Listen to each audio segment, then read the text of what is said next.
तो देखिपे कदली भजा मोर ए रेडी हो जाए। तो आपण मन मोर रेसिपी केमी लगे निहाती कमेंट जनइबे। आ मो वीडियो भल लगी लाइक करेंगे। तो एमती निश्चय बनई खाइबे कदली गोटा भजा तो बहुत ही बढ़िया लगे। तो बिना मसला भाजी तो आपण मैंने निश्चित एमती ट्राए करेंगे कदली गोटा भजा। तो मैं वीडियो भल लगे लाइक करेंगे। देखिए आज मुझे आपण गोटे बढ़िया न्यू रेसिपी बनइबी। तो कदली गोटे रेसिपी बनइबी।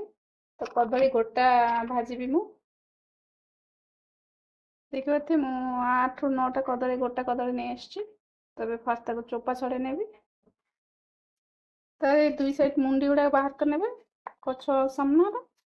तो एमती बाहर कर नेबे छुरी रे चोपा छड़ेबे ना नहीं हमर जो चोपा छड़ा छड़े नेबे। तो मैं एमती छड़े नहीं छी। तो चोपा छड़ा रे बहुत भल भल से चोपा छड़ाई पारिबे।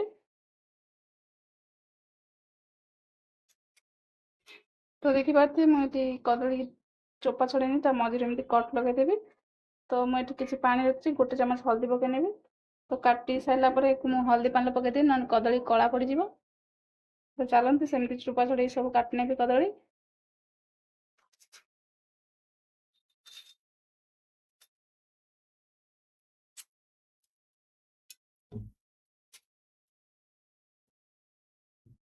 तो देखी पारथि मुझे सब कदली काटिकी हल्दी पानी पकई नहीं।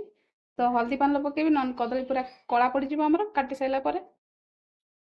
तो चलते मसला बागई ना अल्प रसुण नहीं आसची। तो कदली भजापी ये रसुण सब ग्रेट करने आपण मैंने छेची भी पारे।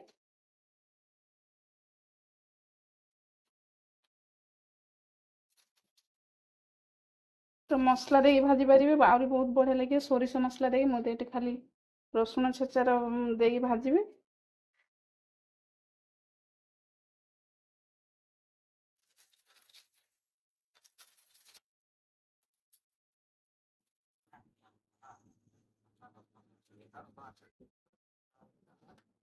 तो देखिए मुझे सब रसुण ए ग्रेट कर नहीं। तो मुझे गोटे चामच लुण पकई नहीं तो कदली देवाई मसला। तो स्वाद अनुसार हिंदी आधा चामच लंका गुंड। तो गोटे चामच तेल पकई नहीं तो मिक्स करने फास्ट से मसला को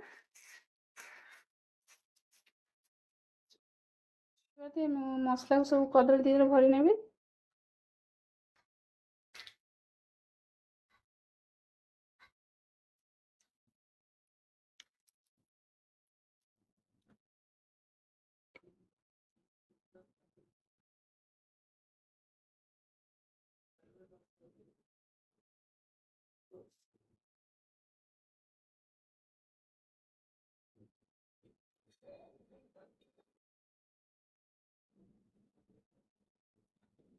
तो देखी पारे मुझे सब मसला भरी नहीं कदली रे।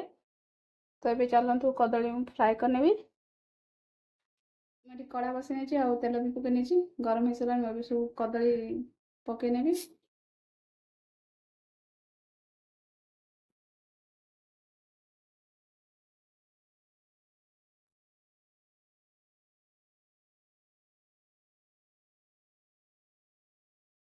तो अभी हम पकई नहीं कदली जो उल्टे नगे।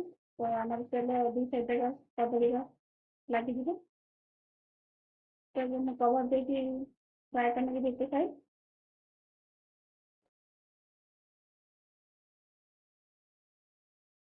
तो कवर दे करेंगे तो आम कदली सीझे टाइम लगे। तो गोटे साइड हवा फ्राए करने भी। तो देखिए सकते कदली मोर गोटे साइड हो सारी आ गोटे साइड उल्टे नेबी।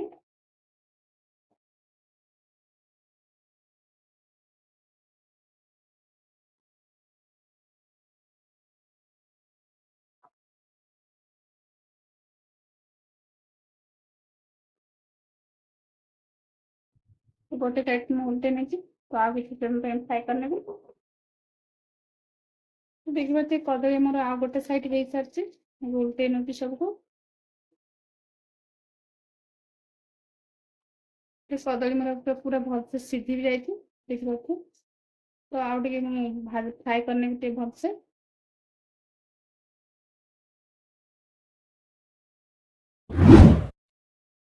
ଦେଖିପାରୁଥିବେ କଦଳୀ ଭଜା ମୋର ଫାଇନାଲି ହେଇସାରିଛି। ମୁଁ ଏବେ ବାହାର କରିନେବି।